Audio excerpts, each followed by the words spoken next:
Hej, hej, hej! Dziś w moich rękach znajduje się po raz kolejny coś dla fanów motoryzacji oraz fanów kolekcji Youngtimer w Kobi. Ostatnim razem recenzowałem dla Was ten pojazd. Jest to Opel Rekord C Schwarze Witwe, jedyny taki egzemplarz, a dziś posiadamy podobny pojazd. Jest to Opel Rekord C 1700L w wersji Cabrio w czerwonym malowaniu. I dziś zrecenzuję go dla Was, więc zaczynajmy.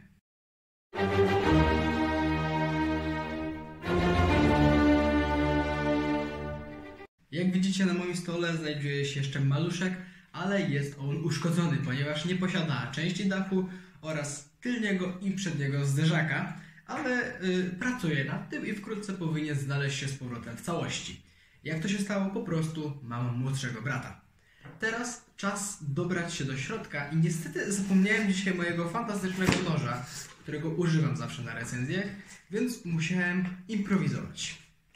Co mamy w środeczku? To, czego można się w sumie spodziewać. Jest instrukcja, trochę ją trzeba naprostować. Nóż może na tym położę oraz kilka woreczków. Ja je odpakuję i widzimy się za sekundkę. Jeśli chodzi o jakieś fajne klocki specjalne, to jest to z pewnością tabliczka z logo Opla, szyba, ja wiadomo, z nadrukami na wysokim poziomie, zderzaki, które w sumie znajdziemy w każdym samochodzie tej skali oraz fajny klocek, który prawdopodobnie jest maską z logotypem Opla. A teraz ja zabieram się do budowania tego samochodziku. Opel to oczywiście niemiecka marka samochodów oraz w czasie II wojny światowej pojazdów pancernych. Zestaw posiada 140 klocków, numer katalogowy 24599 i skalę 1:35. Produkowany w 1967 roku na legendarnym i eleganckim podwoziu, które stało się właśnie legendą motoryzacji. Zestaw jest oczywiście na licencji samego Opla i jak zawsze pad printed, tylko na druki. Ok, przejdźmy do samych klocków.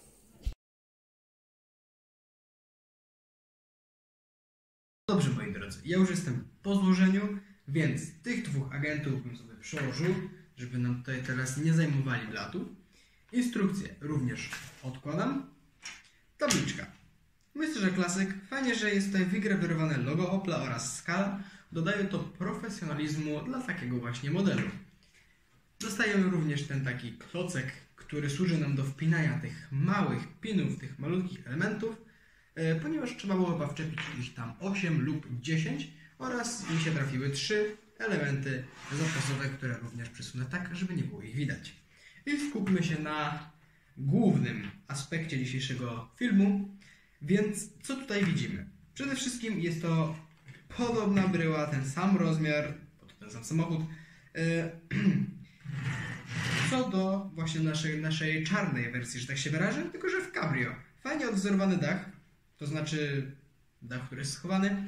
Bardzo, bardzo estetycznie to wygląda. W środeczku nie dostajemy żadnych przebojów, są dwa miejsca siedzące, gdzie możemy ustawić jakąś figurkę oraz dwa miejsca, w których nie da się niczego konkretnego wsadzić, na pewno nie figurki. W środku jest również kierownica.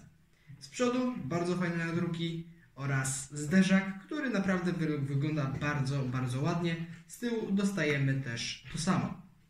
Samochód jeździ, oczywiście nie ma z tym żadnych problemów, ponieważ nie są to gąsienice jak w przypadku czołgów. I tak to wygląda od spodu, jeżeli kogoś by to interesowało.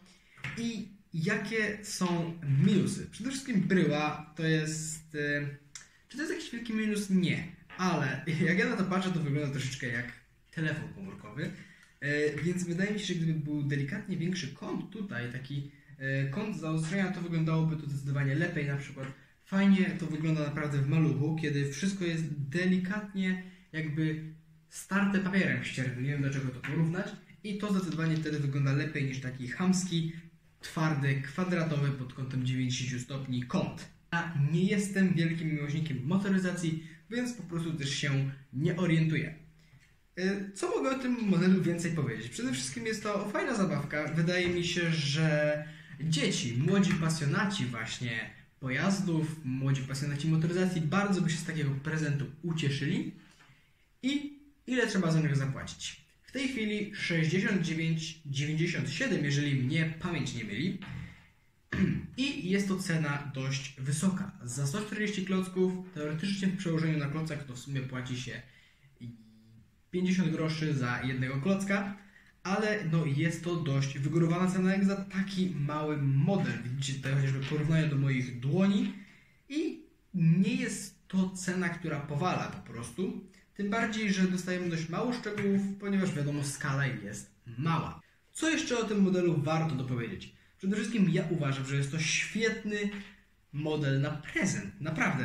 Jeżeli chcecie kupić komuś na święta właśnie z rodziny lub znajomych taki jakiś samochód dla właśnie fana motoryzacji, to jest to w mojej opinii jeden z lepszych wyborów. Może niekoniecznie ten samochód, ale pamiętajcie, że oferta jest dość szeroka, więc zawsze można znaleźć coś innego lub coś, co może Was bardziej interesować. A co Wy uważacie o tym modelu? Dajcie mi koniecznie znać w komentarzach, a ja na pewno z pewnością wszystkie przeczytam. Dziękuję Wam za oglądanie tego materiału i widzimy się w kolejnych moich produkcjach oraz oczywiście możecie obejrzeć pozostałe filmy. Będzie mi bardzo miło i zachęcam do komentowania. Dziękuję i do zobaczenia następnym razem. Cześć!